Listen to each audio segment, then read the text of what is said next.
সুখের হাওয়া ফরাসি শিবিরে কপাল পুড়তে পারে আর্জেন্টিনার। আগামী 18ই ডিসেম্বর রোজ রবিবার কাতার বিশ্বকাপের ফাইনালে মুখোমুখি হতে যাচ্ছে আর্জেন্টিনা এবং ফ্রান্স, দুটি খুবই শক্তিশালী দল। তাই ফুটবল ভক্তরা অপেক্ষায় আছে সুন্দর একটি ম্যাচ দেখার। এদিকে বিশ্বকাপ শুরুর আগে মিনি হাসপাতালে পরিণত হয়েছিল ফরাসি শিবির। পগবা কন্তেদের পর বিশ্বকাপ থেকে ছিটকে যান এবারে ব্যালন ডি'অর জয়ী তারকা করিম বেনজেমা। ফ্রান্সের কোচ করিম বেনজেমার পরিবর্তে নতুন কাউকে নেননি স্কোয়াডে। করিম বেনজেমা এখন সুস্থ, তাই বিশ্বকাপের ফাইনাল খেলতে তার কোনো বাধা নেই। আগামী রবিবার কাতার বিশ্বকাপের ফাইনালে আর্জেন্টিনার বিপক্ষে মাঠে নামবে ফ্রান্স। এদিকে ইউরোপের বেশ কিছু গণমাধ্যম নিউজ করেছে আর্জেন্টিনার বিপক্ষে মাঠে নামবে করিম বেনজেমা। এ বিষয়ে ফ্রান্সের কোচকে প্রশ্ন করা হলে তিনি এই বিষয়টি এড়িয়ে যান এবং সাংবাদিকদের উদ্দেশ্যে বলেন, আমি এ বিষয়ে কিছু বলতে পারবো না, আমি দুঃখিত, আপনারা অন্য কিছু প্রশ্ন করেন। বিশ্বকাপ শুরুর কয়েকদিন আগেই বাম উরুতে চোট পেয়েছিলেন বেনজেমা,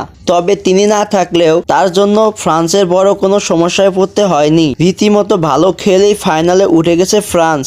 এদিকে ফরাসি কোচের বক্তব্যে আর্জেন্টিনা এবং ফ্রান্সের দর্শকরা পরিষ্কার হয়ে গেছেন, বিশ্বকাপে খেলা হচ্ছে না করিম বেনজেমার।